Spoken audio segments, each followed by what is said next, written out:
Welcome to Bear Archery's Hunting 101 podcast, where hunters new and old come to learn and find inspiration from stories of hunts gone by.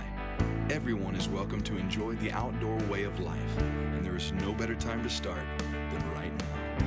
So let's head into the great outdoors with your host, Dylan Ray.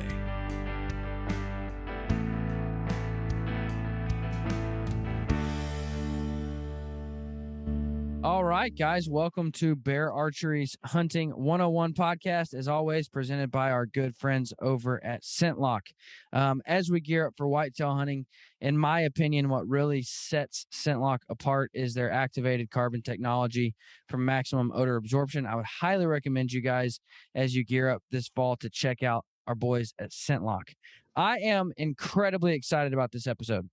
I think this episode will be one of the most beneficial episodes of this podcast when it comes to whitetail hunting, to talk about different tactics to use in the field, but also why those tactics work and what goes on in a deer's head to make those tactics work. I've got Dr. Karl Miller from the University of Georgia, which I must say, Phillip, are you an Arkansas fan? I am. Okay. Well, listen. Kids. I tell everybody we don't have to argue with people about sports because we don't have a dog in the fight. We suck at everything. So I don't have to get into it with Dr. Karl Miller from the University of Georgia, doctorates in wildlife management. Karl, how are you, man? Doing great. And all you have to do is look at who ranked as national champions last year, and what need I say more? That's all you got to look at. That is it. And we were happy to win 4 or 5. That's what we were happy with. So Karl, let me just preference this. I reached out to a couple guys. I wanted to do this episode and I wanted to do it big. My goal behind this episode is for this to be the type of episode that whitetail hunters go back to at the beginning of every season to just get refreshed on. And so I started reaching out to some of my friends in the industry and just saying, who do I need to do this episode? And Brian Murphy, who you guys will recognize from an earlier episode, what we did on where to hunt. Brian helped with that episode. He said, listen, Dr. Karl Miller is the guy when it comes to understanding deer vocalizations. And I said, well, that's who I want then. So Karl, how did you get into this, man? Where'd you get your start? Why'd you do what you do? Oh boy, that's a long story. Take the whole podcast on this thing, but kind of keep it short. I grew up in northern Pennsylvania, up in the big woods, that they call it, in a deer hunting family. We lived and breathed, and I know I lived and breathed deer hunting probably from the time I came out of the womb, maybe even before that, because interesting side note, I backdated my birthday, which is in August, back to when 9 months, and I figured out that I was probably I'm home from deer camp baby, because I was right about the end of deer season in Pennsylvania. So maybe I come by it naturally. So there you go. Anyways, I wanted to do this for my entire life. This has been my dream vocation. I've spent, first couple of years in college doing something different because I listened to guidance counselors and parents, and they told me, don't go into wildlife. There's no jobs. I thought, finally got to a point where I figured, somebody's getting a job, and if you're good, you'll get a job. So, I switched gears and got a chance to pursue wildlife, and I actually got a chance to come to the University of Georgia and work with one of the top guys in the field at the time, Dr. Larry Marchington, who was my mentor, and got my PhD with him back in the mid 80s. And then I was hired on here at the university and have been here ever since. Basically, part-time teaching, part of my responsibilities was teaching, but part of my responsibility was research primarily on white-tailed deer. What a dream job. What a dream life I've had. Yeah, absolutely. We've got Phillip Vanderpool, another guy. I reached out to my friends over at Woodhaven, and I said, man, I need somebody who is a known big buck killer by calling them in. And he said, well, here's Phillip's phone number. And I said, there we go. So we've got Phillip Vanderpool from the Virtue TV. Phillip, how you doing, man? I'm doing fantastic. And by the way, Mr. Karl, pleasure to also have you on here as well to be with you. Same, Phil. Same with you, Phil.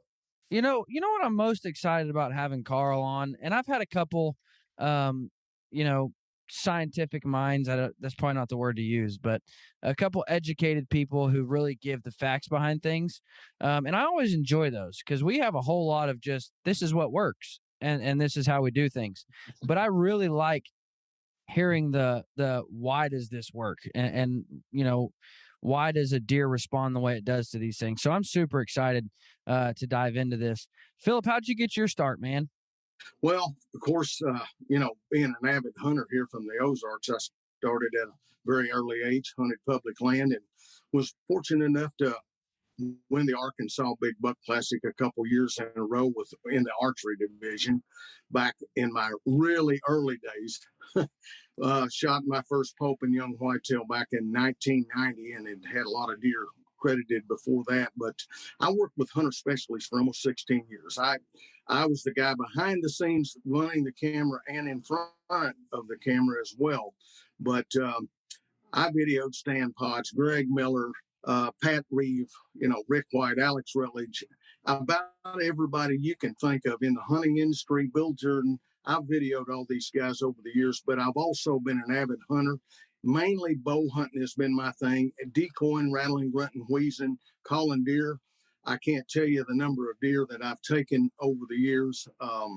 I've got a wall full of them. I've been blessed to take two over 200 inches with a bow, all on video, and I don't know, several Boone and Crockett class whitetail, along with many Pope and Young. And I've just got a wall full. They're laying in the floor. I've been blessed. There you go. I love the aspect of calling deer in. That has been my niche. That's awesome. No, so basically the what I want to cover in this episode, and what I really want to get to in this episode, I was taught at a young age, you avoid a deer's sight, smell, and hearing. I was taught sit down, shut up, don't move, don't make a peep. And then in my adult life, when I started growing up and started doing this on my own, I was absolutely terrified to ever blow a call. I was absolutely terrified to ever hit a rattle horn.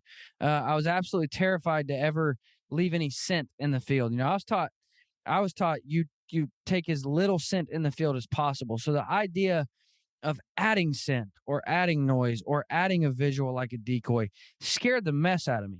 But what I learned as I grew up and matured, what I'm really doing with calls and decoys and scents is I am deterring the deer's senses from me onto something else, and it gives me an advantage. And so I want to dive into those three things. I want to dive into calling, using scents, and using decoys, and how all those three work together, and then tactics surrounding each one of them.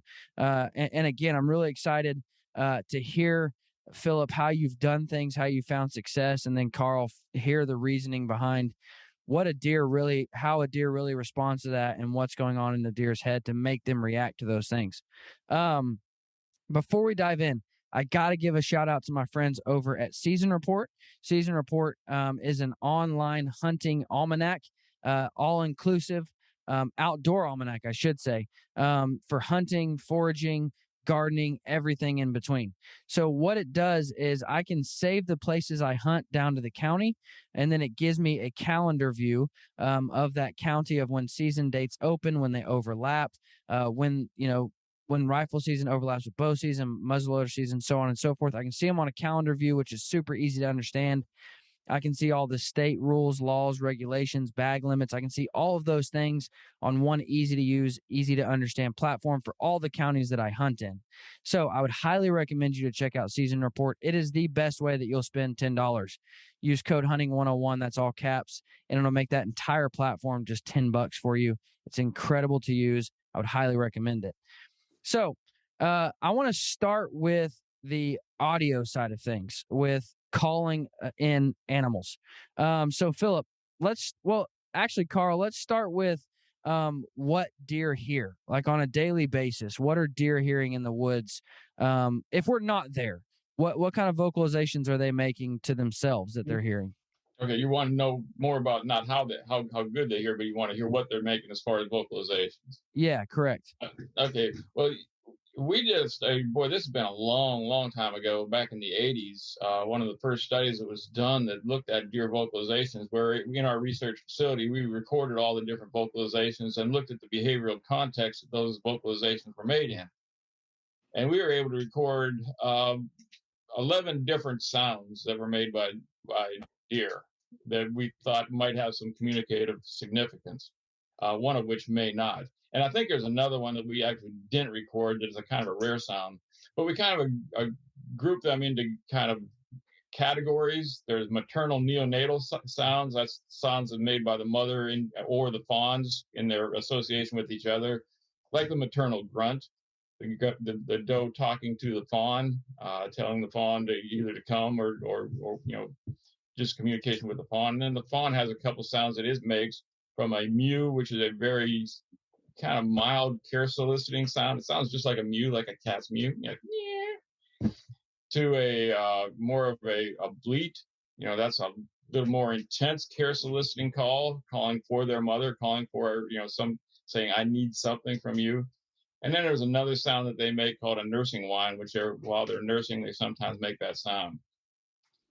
Those, like the maternal grunt, that might be something that could be used during bow season, but some of the other calls that might be, or the vocalizations they make, that might be more useful. So some of the calls, like the aggressive calls that bucks make, there's actually 3 of them. One is the aggressive grunt, and then there's the grunt snort and the grunt snort wheeze, which is just a compilation of the 3 put together. And it's the grunt that's, indicating to another buck that, some type of a signal of potential aggression. The grunt snort, which is a little bit higher, and then the grunt snort wheeze, which is a very intense willingness to engage another animal, another buck into, in a fight, in a dominance fight. Those can be very useful as far as calling deer, as well as, I think Phillip will agree, in the right situations. And then there's also the tending grunt, the creaky door grunt guttural sound that a buck makes while he's tending a doe, which could also be very useful in a calling situation. Those are some of the basics. There's a couple more that are probably minor calls, but those are probably the most important ones for a hunter to know. So, Phillip, before I get to you, Karl, how far away do deer hear these calls that we make? Boy, that's a tough question, because it's going to depend on the habitat you're in, how open it is versus how much canopy you got out there. What kind of, just going to depend somewhat on the conditions, the humidity and so forth. But picture this: a white-tailed deer's hearing is really not any better than ours as far as being able to detect sounds. Our research and our research of others have pretty much shown that their hearing is about identical to ours. Although they're very good at picking out what the sounds are that are important to them, because they live in the woods 24 hours a day, 7 days a week, right? Yeah, so they know what they're supposed to hear, and they know what they're not supposed to hear, whereas we're only out there for a few hours, once a week maybe. So given Which that... is exactly why if a hedge apple falls, a deer doesn't run. But if you stomp on the tree stand, they're going to run. It's exactly why when you're on the deer stand looking down at a deer and you hear a sound behind you and you turn to find out what the sound is, and the deer never picked his head up because it was a squirrel, and the deer knew it was a squirrel. Right? So they know those sounds, just like the difference between a nickel and a dime dropping on the floor. They know what those sounds in their environment are supposed to be. So given that sound will carry about as far as, a human could hear that same sound. That's a good way to judge it. So, am I fair to say, if a deer's hearing is a lot like ours, does it give you room to mess up in a call, if that makes sense? Does it give you room to mess up in a call? I mean, if it doesn't sound exactly like a deer, do they immediately go, that's not a deer? Or does it, or do they just respond to, that was the sound of a grunt? You know what I mean? Yeah, and I think, all deer have different vocalizations or different tones to their vocalizations, just like humans have different tones to their vocalizations. Right. A grunt's not a grunt, is not a grunt, and so on. So different deer make different sounds. And I think sometimes it's really hard to mess up a call. Some of the worst calls I've ever heard coming, of deer calls I ever heard came from a deer. So and it's the same thing with turkeys. Some of the worst turkey calling I've ever heard came from turkeys. So I don't think it's really different. I don't think I'd be that worried about messing up a call. Maybe we'd probably be more worried about calling way too much than I would be about messing up a call. Yeah. So Phillip, just so everybody knows, I reached out to the guys at Woodhaven, which I've got some calls sitting here that I'm excited to look at. I reached out to the guys at Woodhaven and said, who do I need to do this? And they said, Phillip. I said, that's who I'm going to get then. So walk me through an average scenario. We'll talk middle of the rut. In the rut, what does your calling look like? And you be 100%. You have liberty here to make the calls. I want you to blow some calls and show people the noises you're trying to make. And then Karl will come back and look at what are the noises he's making causing a deer to do. Well, it depends on my setup for one thing. If I'm decoying or if I'm just say I'm sitting in a timber set. A lot of times I hunt on the edge of, obviously of a food plot or a field when I'm using a decoy. But now if I'm in the timber, say it's a morning hunt and I get in there and climb in before daylight, once it starts breaking daylight, I kind of listen, let everything settle down. And then I'll just go into a series of grunts and just play it off there and see what happens. See if I hear anything. Because one thing about it being in the timber, you can hear them a lot of times coming through the leaves, which gives you an advantage. But I'll just hit them with a series of grunts, and I may even do maybe a buck growl. And it depends where I'm hunting. If I'm hunting in the Midwest, because I hunt all over, and if I'm hunting in the Midwest, I'm pretty aggressive, especially during that time of year. Now, one thing that works when you said the middle of the rut, if a buck is with a doe during that time, what works is, in my opinion, you can't hardly get that big deer away from the doe. But what you can do is throw out a bleat and get that doe's curiosity, thinking that's how I've shot a couple really good bucks by doing that. But I've usually got a visual on them where I can watch them and then lure them in. That's why I kind of like to hunt with that decoy, because it kind of takes their attention and puts it on the decoy. Now, it can hurt you too. Does sometimes will avoid, especially a buck decoy. But I'm not afraid to go and hit them with some calls, and I'll stop and I'll listen for a little bit, because a lot of deer don't react the same way. Some of them will come running in to that grunt call or have their ears laid back, come looking for that other buck. Some of them come in, they kind of run around and they're all timid because they're not as dominant, but they know that there's a buck in the area. And that's the ones you have to kind of watch out for. But when you do it, just make sure, because they can see you out there at a distance easier than they can if they're straight under, if that makes sense, because they don't have to look up as high. And I love to get a visual on the deer. Then I can coax him with my calls, and whether I want to just hit him with a grunt or a gated grunt, or if I just want to maybe do a snort wheeze. Snort wheeze is a closer call. It can make or break you. If the buck sometimes don't have that aggression, it may turn him and he may run away. And grunting's just like turkey calling. You don't grunt every single animal that you see out there. I love the scenario where I see him and I can control when to call at him more than blind. The blind calling works, don't get me wrong, and I do it, especially if I'm in the timber where it's a thick area. But you got to be cautious doing it, because they can pinpoint you and they're going to try to get downwind of you. So, scent control is another thing that you got to make sure that, you're doing right when you get in the field too, when you're grunting. So with a cold call sequence, so let's start with let's start with the progression. A cold call sequence, you have not seen the buck. It's been 30, 40 minutes. Things are slow. You're trying to make something happen. How do you start that progression with cold calling? Okay. Now, in the Midwest, because I'm going to be more aggressive when I'm hunting Midwest deer, because they're more aggressive as a whole. I'm going to sit here and I've got this little Ninja Intimidator grunt call. I'm going to get up there and I'm just going to take this. I may start out kind of elongated grunt.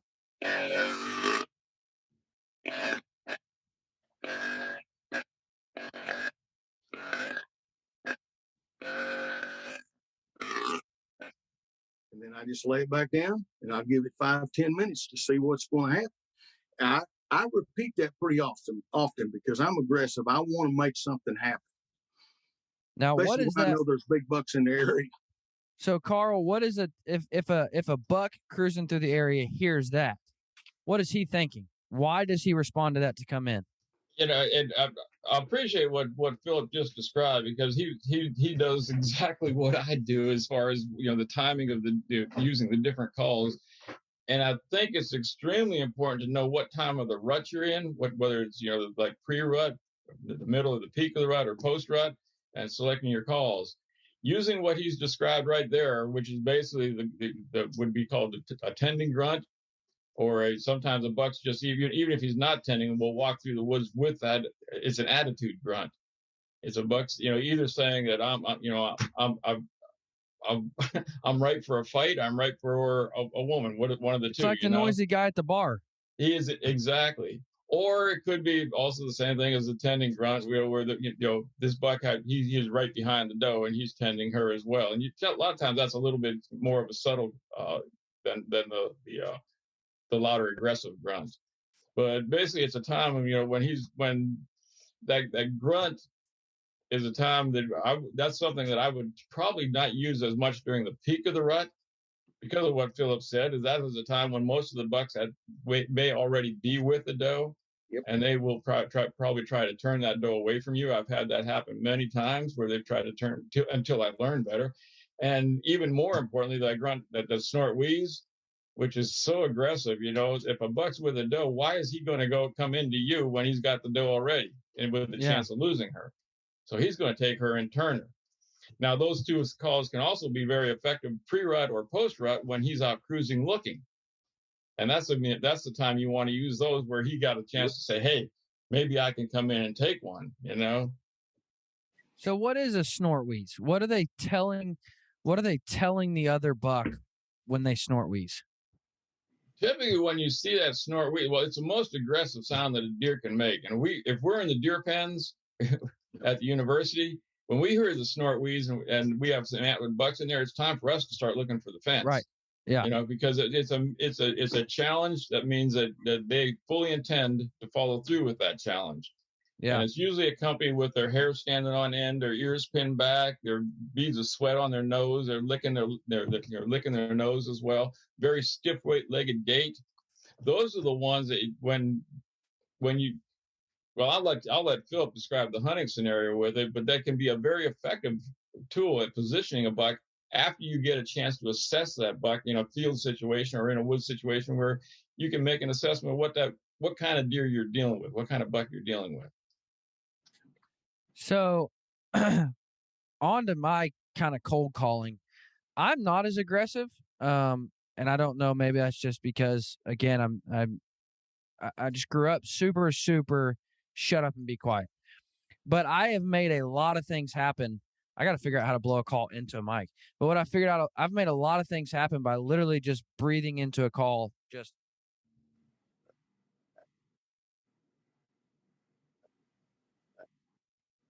and then just setting it down. Now that is, I will say this, that's Kansas, that's wide open Oklahoma, that's you're wide open Missouri. They can hear forever. So you do tone that back a little bit, because if you get into it, they're hearing it for 700 yards. So that's toned back quite a bit. Now if I'm in Ozark, like where Phillip's from, in the big thick timber, then you get a little louder, a little more aggressive. There's a whole lot more trees going to absorb that sound.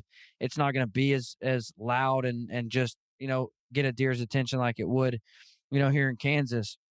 And so I've made a ton of things happen from that. So don't think you have to run in there and just start making some big loud noises that's going to draw a deer's attention.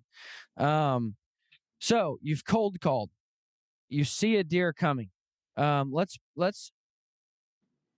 what's the most hunted whitetail state? Do either of you know that?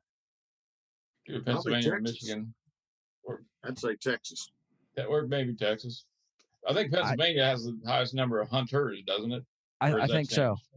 I think it's Pennsylvania. So let's look at something. Pennsylvania, Michigan. You've called a deer. You've cold called. You see a deer coming.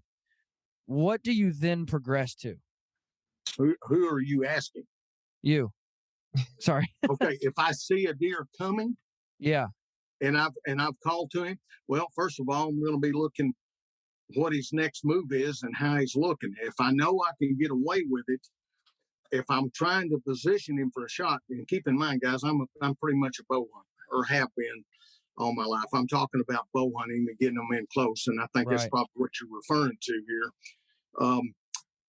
The one thing I try to do is see, he's probably going to try to get downwind, but a lot of times them bucks, when they're in that mode, you can get away with a little bit more because they're aggravated. Their ears are laid back, or like an old dog, they may have their hair standing up on their back, kind of walking through their sideways a little bit, and they're coming. And what I try to do is just maybe if I need to reach for the call to try to position him, and that's what this tube really works good for, Yeah. is to get that where you can throw that sound just a little bit, one way or the other, where you need to kind of position him.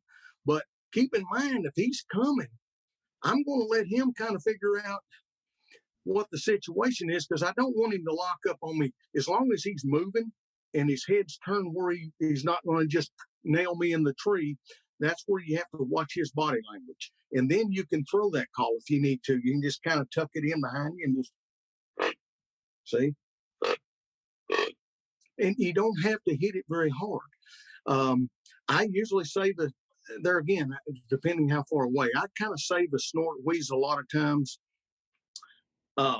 in that situation until I think that he maybe starting to lose interest, maybe starting to walk away, or maybe he got just a little bit of a smell of something, and I kind of watch his body language there. And then if you want to do that snort wheeze, obviously this thing is awesome for the snort wheeze. And you can position him there. And if you're going to do that, and a lot of times I like to make it sound real good, you draw it out. But when you got a deer close, you may just want to just barely bump the call and not be so loud. Kind of just kind of watch his body language there. And if he picks it up, when he's a little bit more of a distance, I'm going to get a little more loud and aggressive here and really challenge him. Because I'm telling you, if that buck's got an attitude and he wants to brawl, he's going to come like a martin to a gourd. And I mean, I usually. Yeah. And now, you can get that nasal sound out of that call. That's what I love about it. Now, Karl, when we call to a buck and we've got his attention and he's responding and he's coming in, what are some things that deer, now that he's heard another deer, what are some things he's going to do in order to bust us? In order to bust us? Yeah. Well, obviously, particularly if, with these aggressive calls, that buck is looking for the potential challenger. Right. And he's going to want to find, he wants to show his stuff, and he wants to, like Phillip said, he's going to be coming in sidling with his hair standing up, making himself look as big as possible. But he also wants to size up that other guy. So he wants to see who it is. So he wants to find that other deer. So, he's going to be very intent on trying to localize where that sound is. So you got to be very careful about calling when he's paying attention to you. Yep. And, yeah. So you got to watch the deer themselves. And I mean, if this buck is, like Phillip said, if he's starting to turn, that's a perfect time to call, because his eyes aren't on you, his ears aren't on you. But if he's looking at you, or even in your direction, or even if he's looking somewhere to the side and he's got an ear cupped toward you, that's not the appropriate time to call, because he's going to nail you. He's going to know exactly where that sound came from. So you got to be careful about they're very good because they've got those large external ears that helps them localize the source of a sound, and they're able to move those ears. So, watch the deer's head, watch his behavior. And again, his goal is to find that other buck. And particularly if it's a tending grunt in there, he's thinking, well, maybe there's a doe in there. And he's looking for that doe even more than he's looking for the buck, because he may be able to run her off and take her as his own. Right. So that's where we get into, because again, and I don't think, actually, before we get into that, Karl, we have talked about how far a deer hears. Do they hear in the same, what's the word I'm looking for? Tone range that we hear? Yes. Oh, yeah, the same frequency range. There's been actually 2 studies that did that. We did one at Georgia, and then there was another one done at the University of Toledo, and using very, very different methods. We use a physiological study. They use a behavioral method, but we found the same thing. The deer's hearing capability is almost identical to ours, except that they hear the higher pitch, a little bit higher pitch than we do, better, and we hear a little bit better in the lower range, but it's really not a huge difference. Gotcha. We hear in the 1 to 4, they hear in the 2 to 6, 2 to 8 range, but it's really not that important. But some of the important things are, though, that a lot of the calls that deer make are in the range that they hear the best. But there are also other sounds that we make as hunters that are in the range that they hear the best, particularly the sound of a fabric against the bark of a tree. Really? Yeah, that is something, that is right at the peak of their hearing sensitivity. So, picking your camel by the fabric is very important. Really? That's good to know. What are there any other big sounds that we as hunters make that really tip them off? Well, obviously any metal on metal, anything that would be abnormal in the woods, right? Right. So, the squeak of plastic, the rustle of fabric, the ting of metal on metal. I think those are probably 3 of the biggest. Yeah. So, Karl, are there any other calls that you implement while hunting that we haven't covered yet? The only other one that it's not really a call, but it's a technique to call deer is antler rattling. Yes. So we need to cover antler rattling and doe bleat. When do you use those 2, Phillip? Well, first of all, the doe bleat, early season, obviously, I think Dr. Karl would agree with this. Early season, especially if you're not real particular what you're going to shoot, especially if you just want deer meat and to have fun, those does are still them maternal instincts. When you're doing some fawn bleats and some doe bleats and really getting on it, almost like a predator call, seems to arouse them and have them to come in. But my favorite time now, this is just me personally, because I love the fact that the best time when the bucks are locked down with does and you're not seeing as much movement, there's not that cruising stage where they're looking for the does. Occasionally you'll find them in between does, but when I see a big deer, especially a big buck, and he's with a doe like that, it seems like you can almost throw out the window you might challenge him with a snort wheeze, making him think there's a buck in there. Don't get me wrong, I'll do that. But the bleat is what I usually get that doe's curiosity and try to coax her in just over there trying to look around and see. And a lot of times the bucks will follow, and you may get that opportunity to shoot that buck where you normally wouldn't, because a lot of times the calling don't work as near effectively unless that doe's just going to bring him right by you anyway. But I've had very good luck with the bleat while the buck is tending the doe. So you almost use it more in that rut lockdown phase when you think, man, the rut must be over, and then 3 days later it's firing off. And so those 3 days where it's like, man, where is all the deer went? That's when you really try to implement that. Yeah. Another scenario is if I've got a decoy out there and say I've got a buck and he's cruising, I've locked on him and I'm trying to call him in. He's not quite paying attention. Sometimes by throwing that bleat out there, then he'll think there's a doe in the area, and it might change him in his route as well.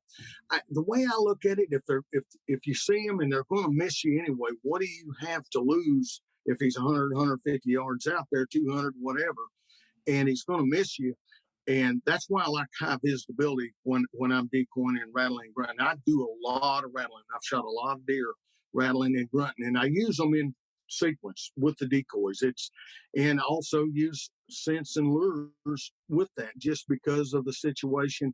I love to use the mock scrapes, especially in that pre-rut stage before they're with them does, to have that smell along with the calling Right. especially in a wood situation. I love the mock scrapes. So walk me through well, first off, do you implement rattling when you see a buck, or is that just cold calling?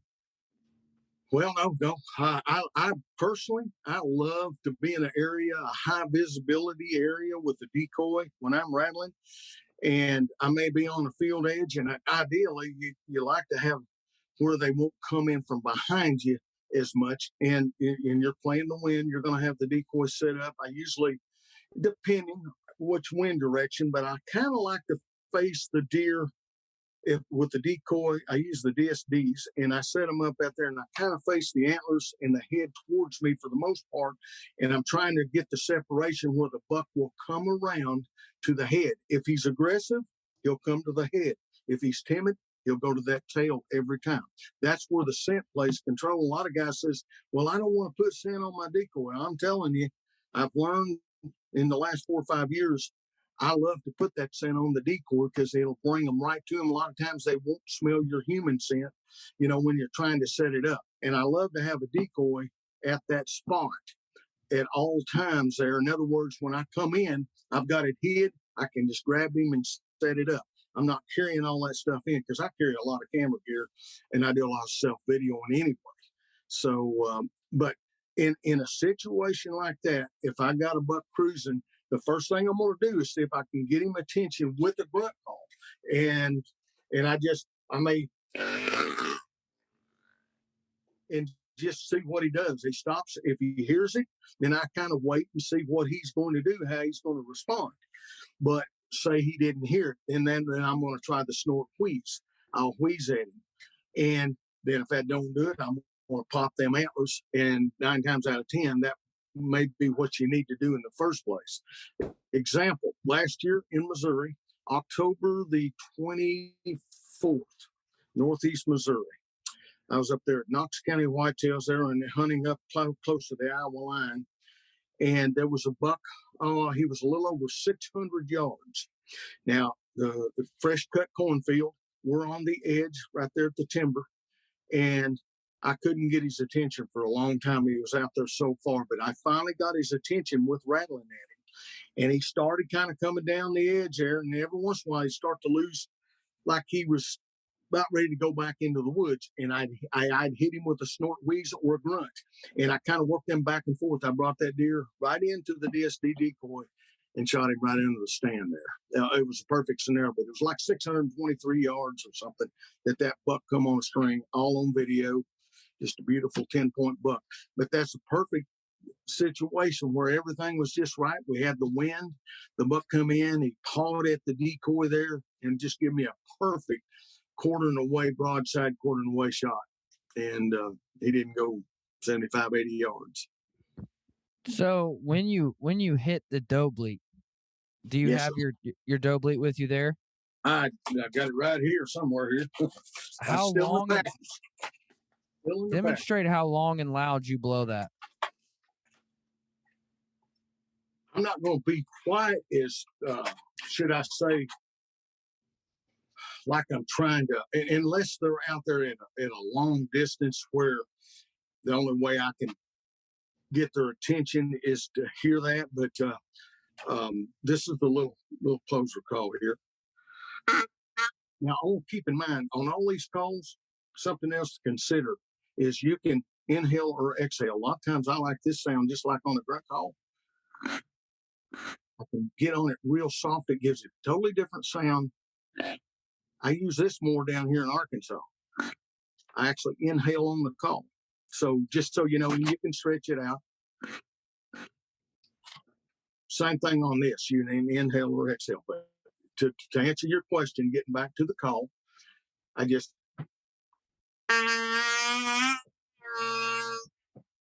depending on how loud I get with it is how far she is from me when I'm talking about seeing one. Now, if I don't see one, I may just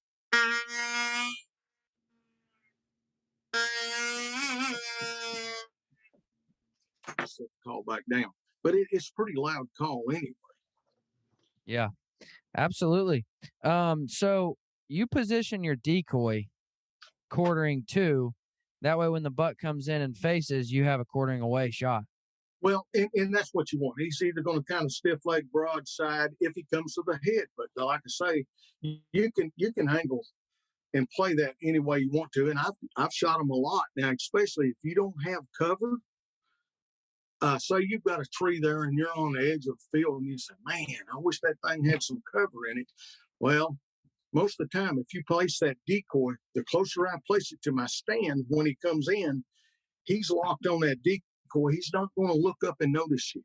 I've had them to come in and hit the decoy, and this is what you got to pay attention to. If they come in and hit that decoy, be ready, draw your bow as soon as he hits that decoy, because 9 times out of 10, especially with the DSD, now some of them that made out of the hard plastic make such a noise it kind of spooks them if they hit it. But like I say, the DSD, I've had them to hit it 9 times out of 10, they'll run 15, 20 yards, turn around and like, what just happened? And there's your shot. But you got to make sure you draw. As soon as he hits that decoy, you got to be drawing and ready to go and get him stopped to get that. And it's usually a quartering away or almost a broadside shot. Yeah. So, Karl, how far switching lanes? Can I address something that Phillip was talking about there? Absolutely. Cool. Sure.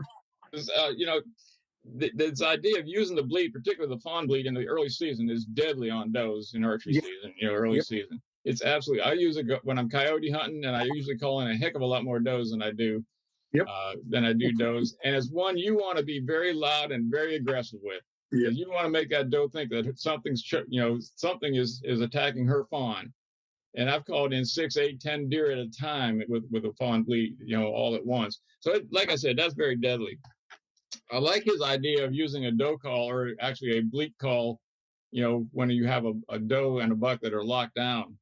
But one of the things I did want to address is that, you can find them on the market. They have these calls out there called estrus bleats, that they're supposed to be sound of a doe makes in estrus. In 40 years of working with deer, particularly every fall working with deer and working with deer in heat and studying all that stuff, I have never heard a doe make a sound when she was in estrus, as far as a bleat that would attract a buck. Now, what I think that why sometimes it might be successful is those calls somewhat mimic a fawn bleat, and that fawn bleat may be attractive to the doe, and then the doe would come in, and like Phillip said, the doe may bring the buck with her. And that's why you might have some success with them. But, I would suggest staying away from this idea that you think there's a doe out there that's in estrus, that she's walking around just making all this noise saying, come to me, I'm ready for you guys. That just doesn't happen. She carries that scent with her, but she doesn't make a lot of noise about it. Also, think about it the exact same way we mentioned, like a guy in a bar. Guys are vocal about, hey, I'm here to find chicks. A girl don't walk into a bar and say, I'm just looking for a dude. Like that. They'll throw up some signs, but they ain't walking in just saying, all right, where's my guy at? Yeah. So very good point you brought up there. Switching lanes, how far can a deer smell different scents? How good is a deer's nose? That question is the $1 million question I get asked all the time. How good is a deer's nose? And the answer is yes. Yes. 10. 100. And it's kind of a complex way of getting, to answer this thing. But one of the things is, when you look at the number of sensory receptors that a deer has compared to what a human has, there's been some studies that have actually looked at, trying to count those receptor cells. And, they have come up with, any numbers anywhere from 300,000 on up, and it may be as high as 1 billion. Compared to us maybe having 30,000 to 50,000, so just in the magnitude of the number of sensory receptors. So that's just part of it, though. The other part of it is, for an odor to be smelled, it has to have a receptor site for that particular odor or class of odors. So there are receptor sites for a certain kind of compounds that might be indicative of one thing or something else. So deer have a lot of those sensory receptors, so they obviously have a high diversity of them. But believe it or not, it's conceivable, but there may be some sense that we can smell better than a deer because we have more of those types of receptors. But the bottom line is, just given the sheer number of receptors that the deer has, the size of their olfactory epithelium, the size of the olfactory lobe in the brain, the part of the brain that integrates all this stuff and analyzes all this stuff for the deer, is so much superior to us. We can't even fathom what they get, what information they get. They live in a completely different world when it comes to scents. They use them for predator avoidance, obviously, but even probably more importantly, that's how they find food. They don't look for acorns. They smell for acorns. They don't identify a plant to eat by looking in a dendrology book. They know by the sense of smell whether it's something that they want to eat or not. Now, I've got 2 myths about scent that I want to talk about. Not myths, tactics. So I preach, Karl, I'll know by your immediate response. I preach peeing from your tree stand helps you. Is that true? Now there's a very interesting question. Actually, when I see a scrape out there, I walk up and pee in it myself. Yeah. I want that buck to know there's another dominant buck in the woods, Yeah. but even outside of the scrape, I just and that's something I think a lot of people worry about that I don't know that they necessarily need to worry about is, first of all, how does a deer know what human urine smells like? Yeah. Unless they're walking around in the woods, tracking a deer, and they see that guy take a leak, and then run up after the guy leaves and smell it. He says, okay, now I know that there was a human here. Okay, that's one aspect of it. Now they can probably tell predator urine from not predator urine. We know that there's a difference, olfactory profile to them, but there's all kinds of other predators out there. There's coyotes and bobcats and bears and everything else out there. And just because that urine is there, which all these other animals are urinating as well, why does a deer care if there's a place where it smells where something was, instead of worrying more about where that potential predator is? So the smell of urine, is probably not that critical to them, other than urine can be very important in communicating among deer. Deer use urine obviously in their own communication as well, and I'm sure we'll get into that aspect of it. But I really don't necessarily. Well, I if I have to, I'll pee from my tree stand. Just because I don't want something else that's just going to make a deer want to use its nose to saying, what is that? Just might alert them somewhat. But, I don't go to the extreme that a lot of people do. So hear me out. I actually try to pee as much as I can from my tree stand. A study by the QDMA put out that at the moment of urination, you and a deer's pee are both X amount of percent ammonia, say 60, 70, somewhere in there. And then within minutes, a couple minutes, it's 100% ammonia. So all they smell is that something peed in that area. And like you said, they can't tell it's a human. They can just tell something peed in this area. I've also had several deer come in while I'm peeing because all they hear is something peeing. All they hear is the pee hitting the ground. They don't know if that's a doe. They don't know if that's another buck. They just hear the pee hitting the ground. And I've had deer come in while I'm peeing. So I actually try to pee from my tree stand as much as I can. Well, science doesn't agree that it's 100% ammonia at that point, because there are all kinds of other compounds. We did a lot of work on looking at the chemical profile of buck urine, doe urine, and so forth, and identified hundreds of different compounds in urine. And you're thinking, urine is the dumping ground for everything that's going on in an animal's body, every compound in there, and it doesn't all change to ammonia. So some of it does, but not all of it. And the fact that deer pee on their tarsal gland every day, and bucks pee constantly on their tarsal gland, and they take on that rut, and that is providing information, tells you that there's more to urine than just ammonia. Right. So, and we know that there's differences in the profile between predators and herbivores in their urine profile. That's why you go to the doctor and he hands you a cup and say, fill it up, boy. What he's doing is assessing everything that's going on in your body. And I think in some ways, deer, when they're communicating through the use of urine, can do that same type of, some of that assay as well. They might be able to tell the testosterone level of the particular deer that urinated there, or at least some level of his aggressiveness, My next question is nose jammer. Have you ever used it? Have any experience with it? I stayed away from it. Really? How come? Yeah, I haven't pursued, even investigating it. It just, in theory, it sounds right, but there's just something about it that I question, and I haven't done any research on it. But like I said, when an animal's sensory profile or an animal's ability to smell a smell depends on the them having a receptor site for that particular odor. And I just don't know that you can take something and jam every one of those different types of receptor sites. Right. There's some for higher volatile compounds and some for lower volatile compounds. So it just doesn't seem to me that's feasible. Right. Now, Phillip, do you have any experience with nose jammer? I've not used nose jammer.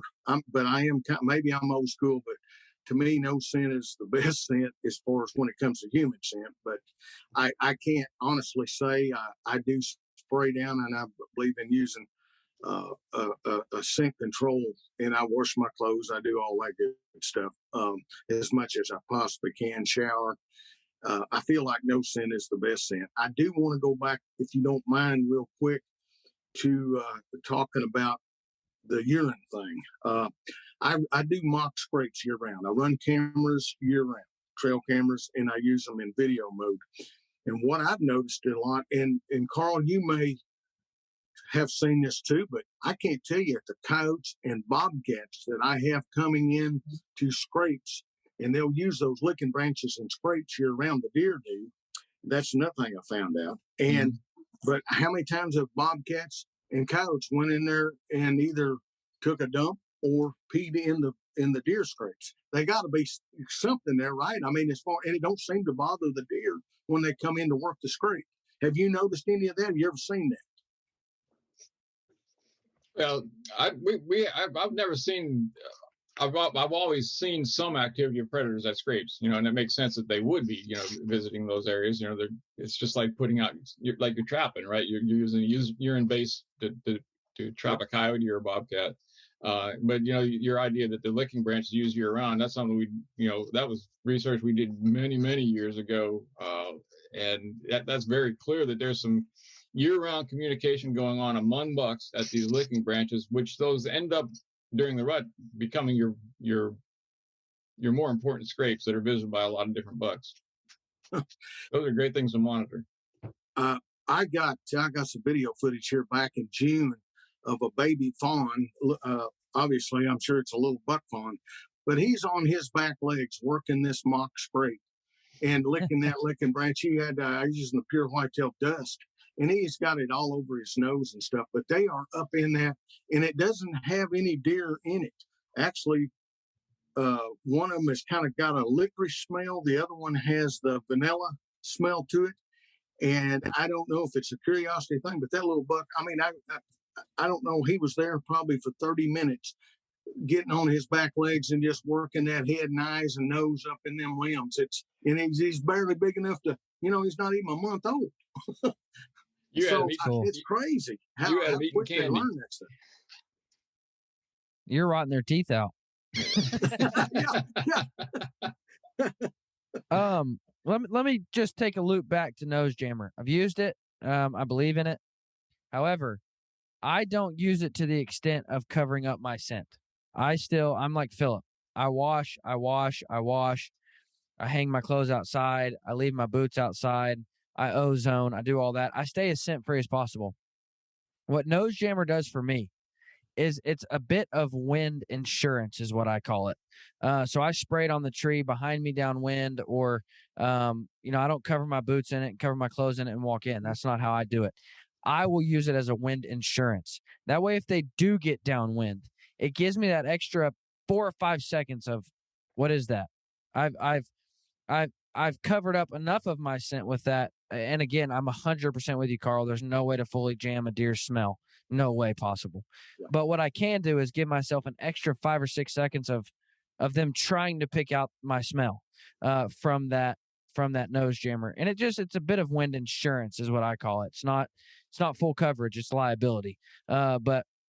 But it gives me that extra few seconds if I need it to make a shot before they get busted and bolt out of there. So, hey, Phillip or Dylan, given that this is, a hunting 101 podcast, I think one of the messages that needs to be sent here is, there's all kinds of gimmicks out there. There's all kinds of gadgets and all kinds of things that you can carry into the woods with you to try to increase your success.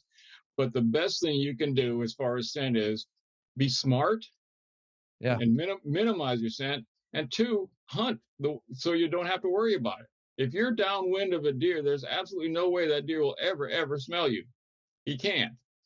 So, do your homework, hunt right. I'm a minimalist when it comes to hunting. I don't like to carry anything with me to the woods, as far as, a tool. And, you just try to use your head. And that's the most important thing. And doing the stuff that you're doing with these podcasts to educate these new hunters on how to deal with deer instead of how to use a gimmick to kill a deer. Let me make one thing clear. I was not promoting nose jammer. I was asking for myself because I've used it and wanted to know if there was any scientific proof behind it, or if it was just another gimmick, which again, I have found to work a little bit, but I just wanted to know if there was any scientific backing to it. I don't know enough to comment on that.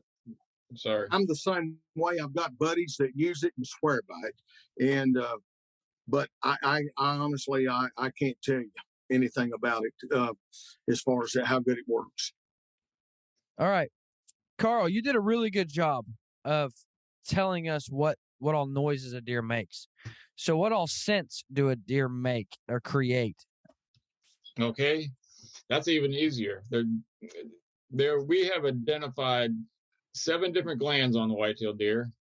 And then there's actually 2 other sources of scent as well. The glands are pretty easy to describe. There's some of them that actually may not even be important scent-producing glands, but if you remember, there's 3 on the legs, 3 on the head, and 1 halfway between that. And the 1 halfway between that only occurs on boy deer. So you got a picture of where they are now. The 3 on the 3 on the legs is the interdigital gland. That's that little pocket just above or between the deer's digits, hence the name interdigital gland. That if you open it up, sometimes you'll see kind of a yellowish, cheesy material in there. If you stick your nose to it, it's got a kind of a rancid butter aroma to it. Yeah. And years ago, we did some studies that showed there were a bunch of volatile compounds that were put down that were emitted by that thing. And every time a deer puts its foot down, it puts some of those chemicals there. And those chemicals have different volatilities. I know we're going to get technical here, but what that means is these chemicals come off the track at different rates. So a fresh track will be highly dominated by the highly volatile compounds, but they kind of run out over time. So as the track ages, it starts getting more and more dominated by lower molecular weight compounds, heavier compounds. So that might be how deer tells the age of a track or the direction of the track, and how a predator does the same thing. That might be part of that. We did some research after that and using some more sophisticated analysis and found not only were there just a few of those volatile compounds, but there was a whole bunch of other compounds put there. And some of those compounds we actually found were in higher concentration in mature bucks during the breeding season than in immature bucks, which is kind of interesting. You think about what's going on in the scrape. Maybe they're leaving something there with their interdigital gland. Why else would they be scraping there, right? So that's one of them. Then moving up the leg on the outside of the deer's hind leg is the metatarsal gland, which is probably a vestigial gland in the whitetail. In the mule deer and the black-tailed deer, it's much larger. And in the black-tailed deer, it's been shown to be a source of an alarm pheromone. We did some work with that and never showed that gland had any functionality in the white-tailed deer. And we can go into some more detail what we did if you're interested. But I don't think it's an important one to be concerned with. The next one on the deer's leg, on the inside of the deer's hind leg, is the most important gland that the whitetail has, and that's the tarsal gland, the tarsal tuft, the hawk gland, whatever you want to call it. And that's that tuft of elongated hair on the inside of the deer's hind leg. One thing that deer do, and most people don't realize that all deer do this, even day-old fawns will urinate onto this tarsal gland. And Typically, a doe will do it about once a day. Typically, when she gets up from a nocturnal bed, she'll get up, stretch, and urinate over her tarsal gland, then lick off the excess urine. And bucks will do it all year round as well. But during the peak of the rut, or during the rutting period, the bucks almost exclusively urinate in this posture, particularly the dominant bucks. And that's where these bucks take on this characteristic rutting odor. And what you also notice is the odor of their tarsal gland changes as well. And that is due to some changes in their physiology. Now, I know you don't want to get too technical, but I think this is a really neat story how God created something as unique as a buck stink. Because that odor actually doesn't arise from the tarsal gland. That odor arises from the urine. And it's an interesting way of how this happens is underneath those tarsal gland hairs are some very grossly enlarged sebaceous glands that kind of submit a kind of a fatty material. You know how your hair gets greasy after a couple of days of not showering? That's that lipid material. Well, under the tarsal gland, they're grossly enlarged, and they go out, and that lipid coats those hairs. And what that lipid does then is it extracts out of the urine fat-soluble compounds, which is kind of interesting. Because in urine, there are no fat-soluble compounds. There are fats, because it's urine, it has to be water-soluble, right? That's how the body gets rid of that stuff. Well, how your body does that is kind of intriguing, is your body takes stuff that's fat-soluble, like cholesterol, testosterone, estrogen, all these types of things, and they add a sugar or a carbohydrate to it and take a fat-soluble compound, make it water-soluble. And then your kidney can get rid of it. So when the deer is urinating, then it's urinating over its tarsal gland with all these fat-soluble compounds, or water-soluble compounds, but now we got to get them to adhere to a fat. Well, how's that happen? Well, it turns out that there is a whole host of different types of bacteria on the tarsal gland, including some bad ones, guys, like Listeria and E. coli and strep and some stuff you don't want to mess with. But there's another one called a Corynebacteria that makes its living by breaking these bonds of these now water-soluble compounds and making them fat-soluble. And that allows them to adhere to the tarsal gland. But not only does it change them into a fat-soluble, it makes them have a very different aroma. It gives them a musky smell, the smell of the rut. So basically what's happened is what's going on in the tarsal gland is a picture of the hormone profile going on inside the buck. That's a neat way to make something stink that bad, isn't it? I know I really got a real technical, but it's just a neat story that we were able to pull apart. So how do you use that to better hunt, to be more successful on a hunt? You know, using the tarsal gland of a buck during the rut, especially if you have a fresh one. Now, I don't know if you can get anything that smells like it commercially, but if you can find a fresh one and maybe even freeze it or keep it from degrading too far, it can be used in a decoy situation. Be excellent there. Here's not only do you have the visual, then you have the olfactory scent as well, the challenge scent, and they're thinking, okay, that is another buck. So I think that's probably the biggest thing, or putting that smell into a scrape as well as another challenge, or a mock scrape. So what all scents, moving up from the leg, what else do we got? Okay, Phillip, I saw you nodding your head. Did you want to comment on that, or? Oh no, I think you're spot on, brother. I'm taking it all in because you're the man that knows the anatomy of the deer. All right, there's 3 on the head. The other one that's real important to the white-tailed deer is the forehead gland, which is a region. It's actually not a gland itself. It's just a region of hair that has enhanced glandular activity. And that's the region between the ears and the eyes and the antlers. That patch up there that a lot of times during the rut will take on this rusty color. Yeah. A lot of people used to think that rusty was, that was staining from, tannins in the bark and stuff like that when the deer was rubbing. No, it's not. It's actually a material that's produced by a different type of gland called an apricot gland. And its job is to go out the hair follicle and go out the hair on the forehead. And then the buck uses that to deposit that scent on a rub or a overhead branch at a scrape site. In other words, leaving a scent saying, the tarsal gland is a scent that the buck carries with him. It says, this is me. The forehead gland is a scent that the deer puts out in the environment, says, I was here. It's more important for them to recognize. And we know that, there have been studies that have trained dogs to be able to identify the scent of a buck on a rub for up to 8 days. So that scent does persist out there. It's just a way of that buck to advertising his presence in his absence, if you follow me. Yeah, absolutely. Okay. That's one of the neat ones. Okay, there's another one that a lot of people are familiar with, and that's the pre-orbital gland, the one right in front of the eye. In some African antelopes, that's used as they're very large, and they're used as a territorial marker. In whitetails, we haven't been able to show that this gland has any function for sure. Does that mean it doesn't? No, it maybe means we haven't been smart enough to figure it out yet.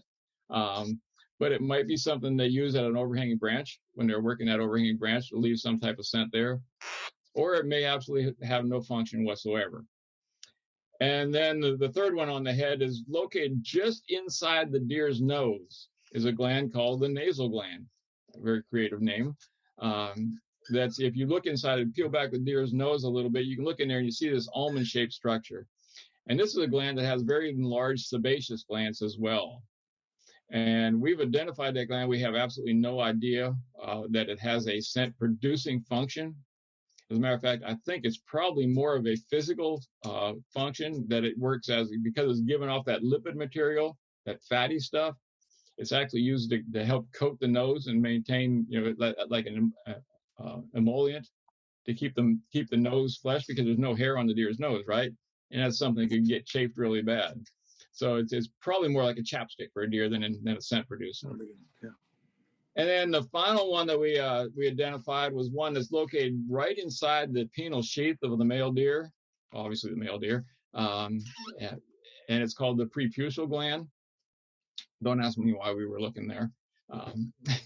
But if you want to see this gland, if you notice that from a buck, usually you have a number of 6, 8, 10 long hairs sticking out of the penile sheath of a buck.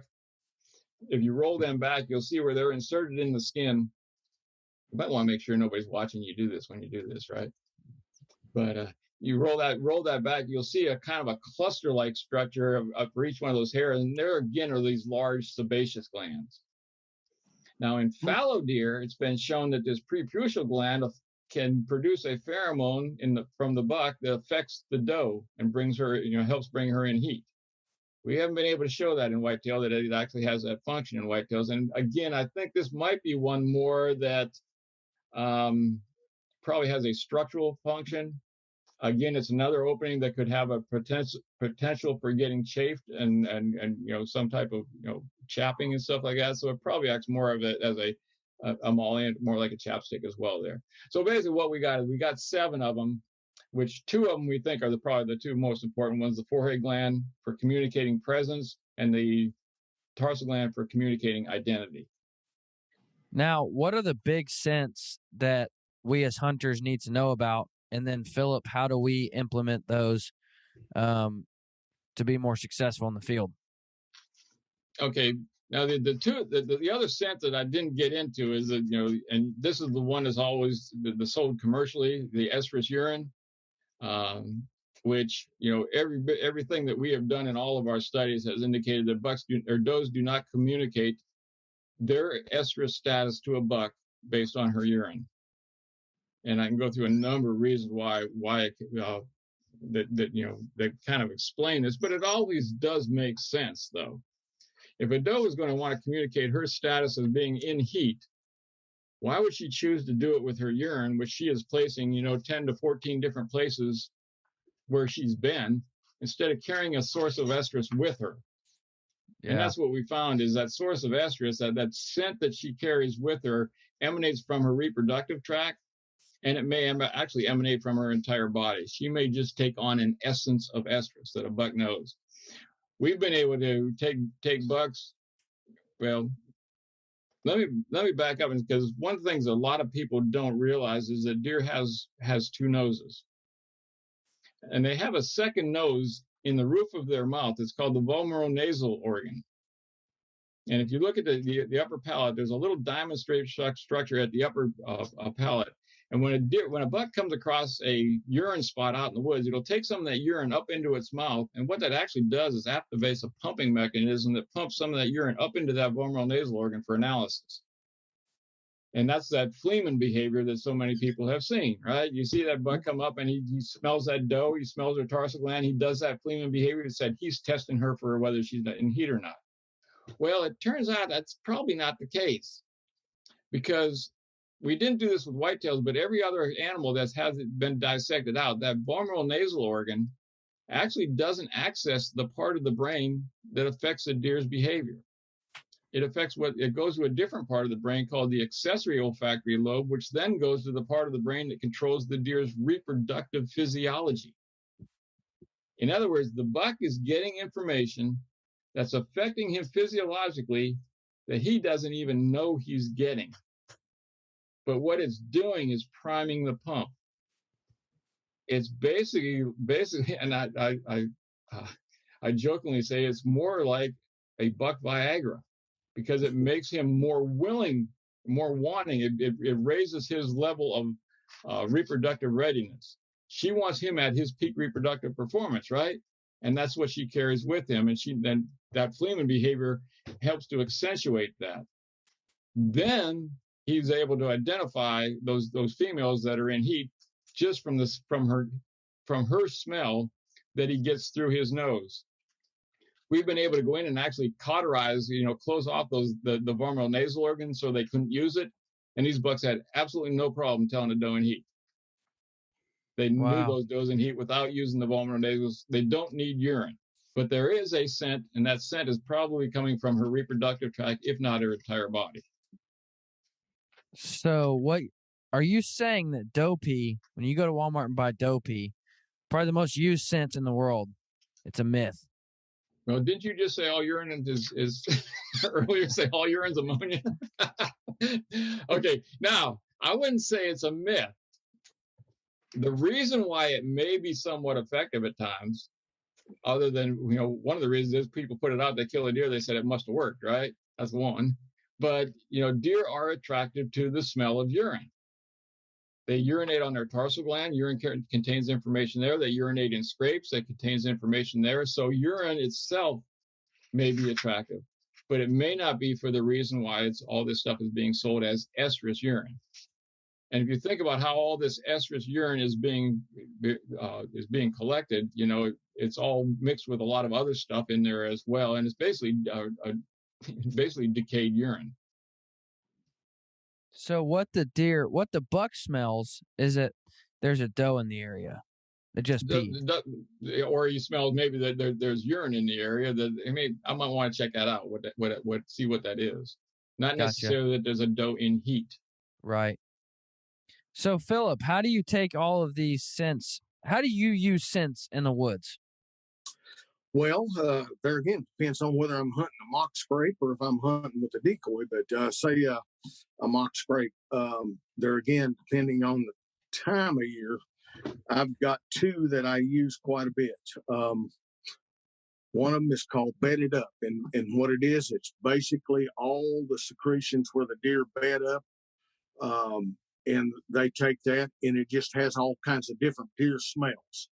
And I use it along with what they call power buck.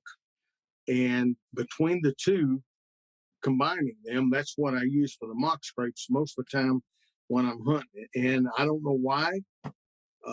Just seems like they want to come in and go right to those scrapes when I do that.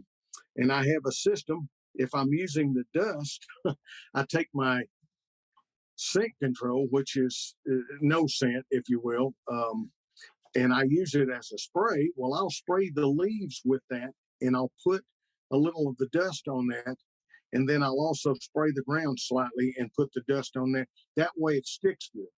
Don't know why, but guys, you won't believe the thousands of videos I've had in the last.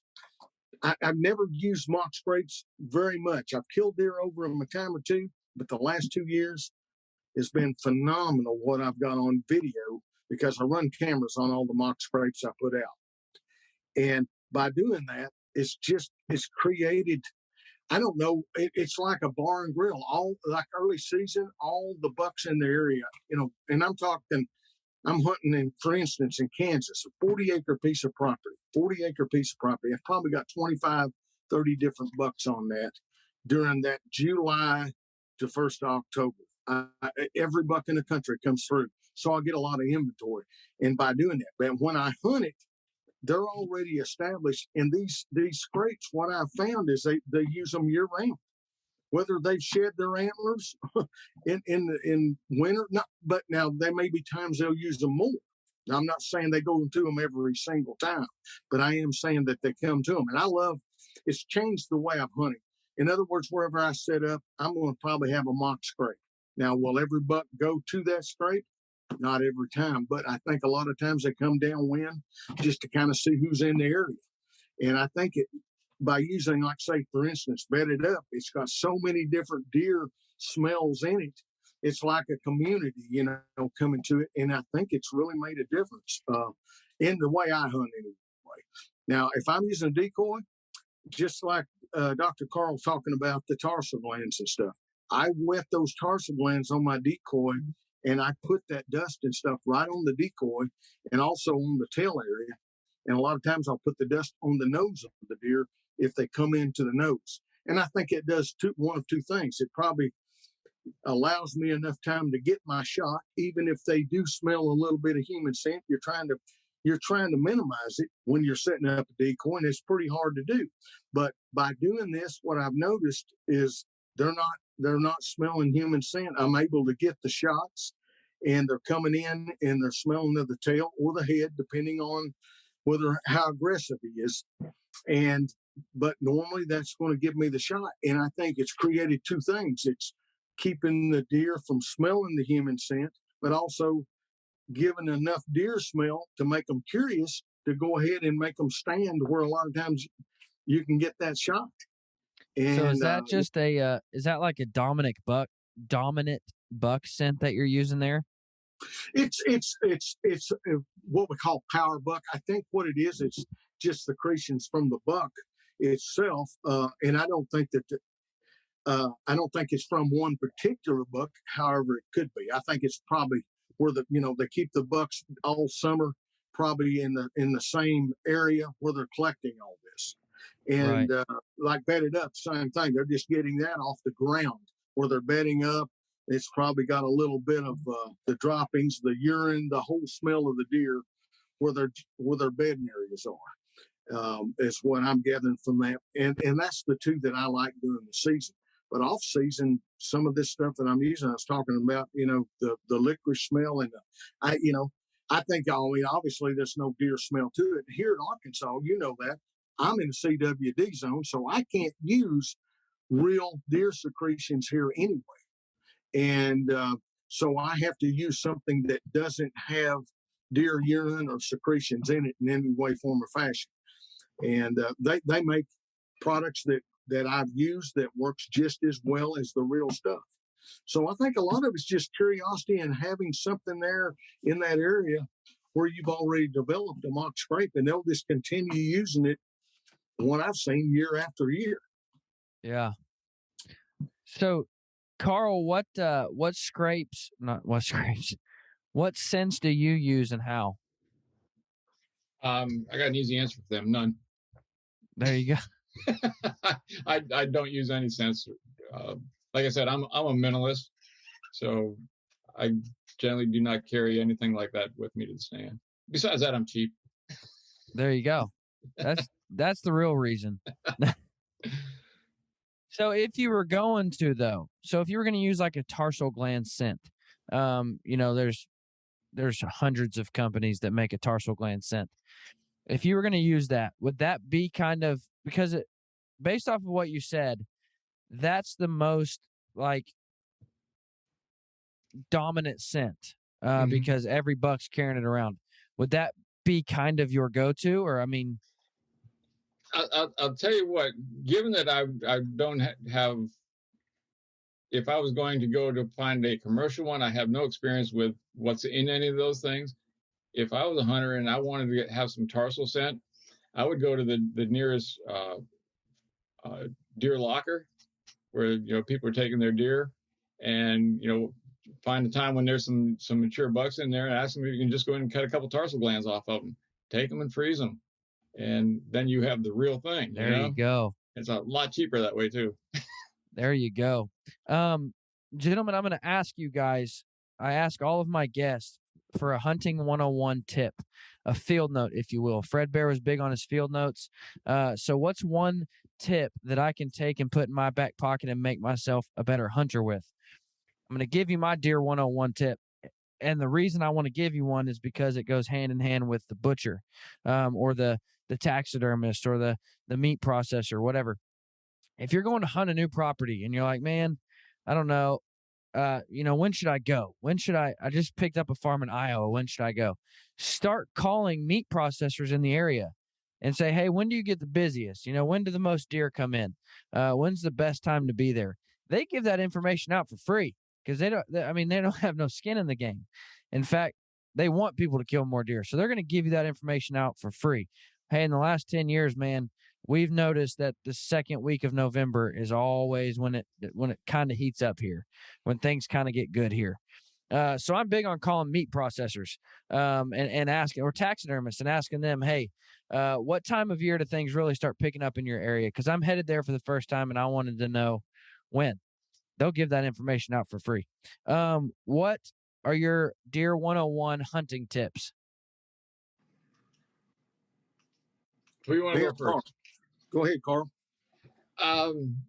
My hunting tip, particularly for somebody starting out as a hunter, is study the animal.